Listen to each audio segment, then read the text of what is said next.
My fellow Americans, I want to speak to you tonight about the troubling events of the past week. As I have said, the incursion of the U.S. Capitol struck at the very heart of our republic. It angered and appalled millions of Americans across the political spectrum. I want to be very clear.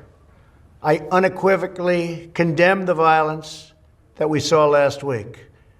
Violence and vandalism have absolutely no place in our country and no place in our movement. Making America great again has always been about defending the rule of law, supporting the men and women of law enforcement, and upholding our nation's most sacred traditions and values. Mob violence goes against everything I believe in and everything our movement stands for. No true supporter of mine could ever endorse political violence. No true supporter of mine could ever disrespect law enforcement or our great American flag.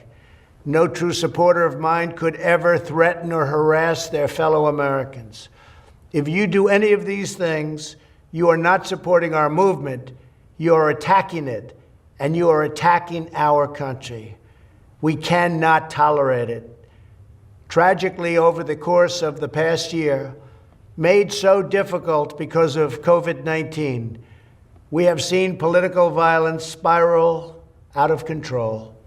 We have seen too many riots, too many mobs, too many acts of intimidation and destruction. It must stop.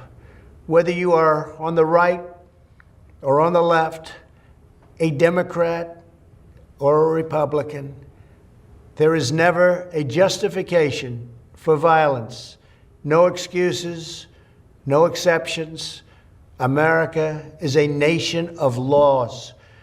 Those who engaged in the attacks last week will be brought to justice. Now I am asking everyone who has ever believed in our agenda to be thinking of ways to ease tensions, calm tempers, and help to promote peace in our country. There has been reporting that additional demonstrations are being planned in the coming days, both here in Washington and across the country. I have been briefed by the U.S. Secret Service on the potential threats. Every American deserves to have their voice heard in a respectful and peaceful way. That is your First Amendment right. But I cannot emphasize that there must be no violence, no law-breaking, and no vandalism of any kind. Everyone must follow our laws and obey the instructions of law enforcement. I have directed federal agencies to use all necessary resources to maintain order.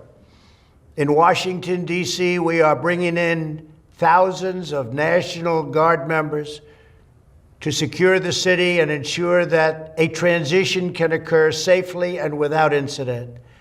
Like all of you, I was shocked and deeply saddened by the calamity at the Capitol last week. I want to thank the hundreds of millions of incredible American citizens who have responded to this moment with calm, moderation, and grace.